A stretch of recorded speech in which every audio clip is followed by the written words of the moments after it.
नवऱ्याचे बाहेर अनैतिक संबंध असल्याच्या संशयातून पत्नीने तो पहाटे साखर झोपेत असताना दगडाने ठेचून हत्या केल्याची घटना रविवार दिनांक 23 जून रोजी खालापूर तालुक्यातील खोपोलीतील शिळपाटा परिसरातील मिळगाव नवीन वसाहतीत घडली। अरसद अली वय वर्ष 34 असे मृत पतीचे नाव आहे। पोलिसांनी कसून तपासाअंती संशयित पत्नीला बेड्या ठोकल्या आहेत। या घटनेने शिळपाटा परिसरात एकच खळबळ उडाली आहे। अरसद अली वय वर्ष 34 हा उत्कृष्ट क्रेन ऑपरेटर आहे। अनेक वर्षापासून तो शिळपाट्यावर वास्तव्यास असल्याने सर्वांशी त्याचे सलोख्याचे संबंध होते। सध्या तो शिळपाटा परिसरातील मिळगाव नवीन वसाहतीत राहत होता। रविवारी पहाटे किंकाळीचा आवाज आल्यावर शेजारील लोक जागे होऊन बाहेर आले, तेव्हा त्यांना अरसदची पत्नी बाहेरील दरवाजात बसल्याचे दिसून आले, तर मुलीचे हात रक्ताने माखलेले होते। दरम्यान अरसद जखमी असल्याची माहिती अपघातग्रस्त टीमचे गुरुनाथ साटेलकर यांना मिळताच ते आपल्या टीमसह घटनास्थळी पोहोचले।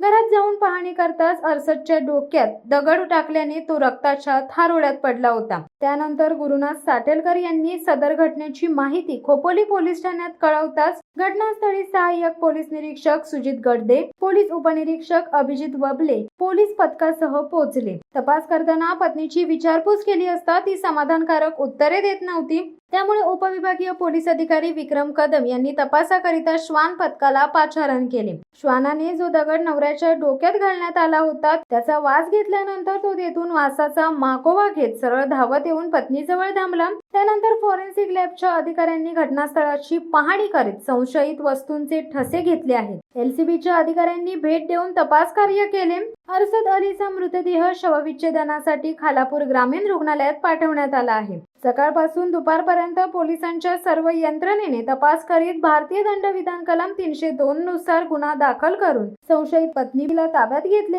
पुढील तपास उपविभागीय पोलीस अधिकारी विक्रम कदम, खोपोली पोलीस ठाण्याचे पोलीस निरीक्षक शीतल राऊत यांच्या मार्गदर्शनाखाली सहाय्यक पोलीस निरीक्षक सुजित गडदे करीत आहेत। शिवसत्ता टाइम्ससाठी खलील सुर्वे, खोपोली। दे धडक बेधडक वृत्त देणाऱ्या आपल्या शिवसत्ता टाइम्स न्यूज चॅनलला लाल बटन दाबून सबस्क्राईब करा आणि बेल आयकॉनला क्लिक करायला विसरू नका।